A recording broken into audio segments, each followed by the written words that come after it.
So you want to start reading books? Well, you have come to the right place. Now, I think I'm very unique.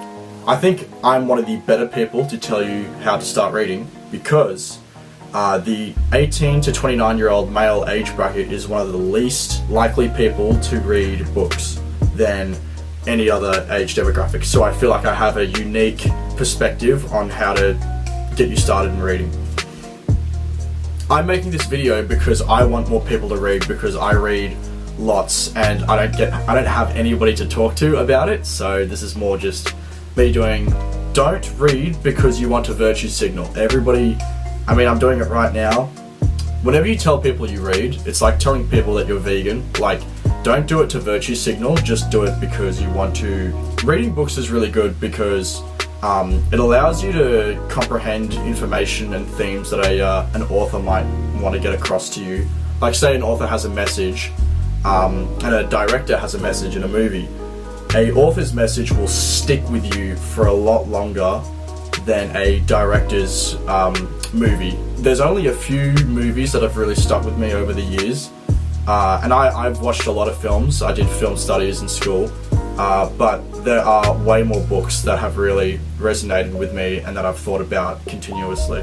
Books just serve as a much more denser way of comprehending information, and that can be both fiction and non-fiction. Just quickly, here's how you start reading. Before you go to bed, read 10 pages of whatever book that you want. It can be about any topic. It can be, I think biographies are a great place to start because you read about people you actually like, and what you'll notice is that those people will think like you, but not exactly like you. So it kind of gives you a bit of a different perspective into somebody else's mind once you read a biography or an autobiography.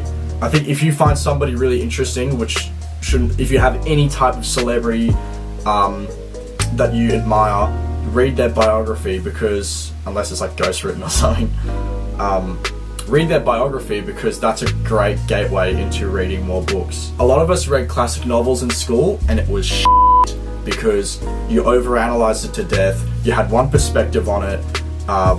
It just wasn't fun for anyone. Now that you're out of school, or you might still be in school, but I'd still recommend this anyway, you can read classic novels with your own interpretation now, and no one has the ability to take that away from you now. No, you can make up your own mind on what the author intended.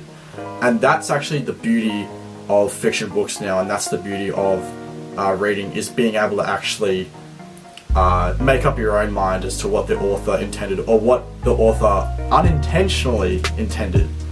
Again, when it comes to books, you'll often, whenever a movie is based on a book, people will always say, oh yeah, the book was better. Again, it'll always be better just because you get to actually go inside the mind of characters.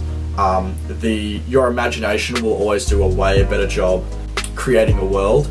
But yeah, read 10 pages before you go to bed, and what that'll do is that often there's a paper and it says that when you stare at a phone screen or a laptop screen, like, it gives you blue light and then it forces you to kind of stay awake because it tricks your mind into thinking that it's daytime. You've probably already heard that before, but what reading does, what most people when they start reading get tired.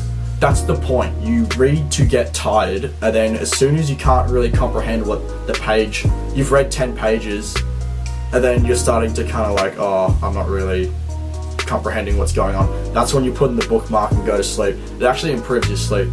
Yeah, just do 10 pages every day, and that means that if a book's like 240 pages, you can blast out a book in like 3.5 weeks.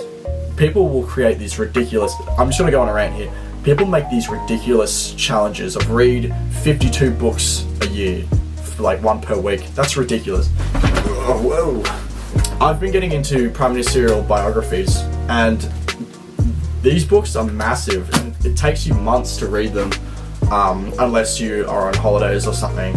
And so it's a really unrealistic goal to want to try and read like a book. Like, a book might be 100 pages and it could be really dense. Like, the words might be in a really small font. It's just not a good, you just want to get in the habit of reading in the first place.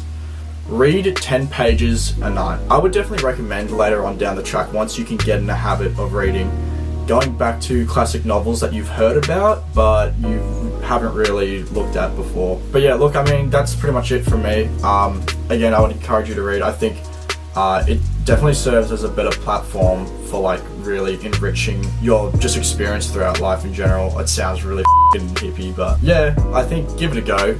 Again, don't do it to virtue signal, do it to really enhance your outlook. And yeah, thanks for watching, subscribe.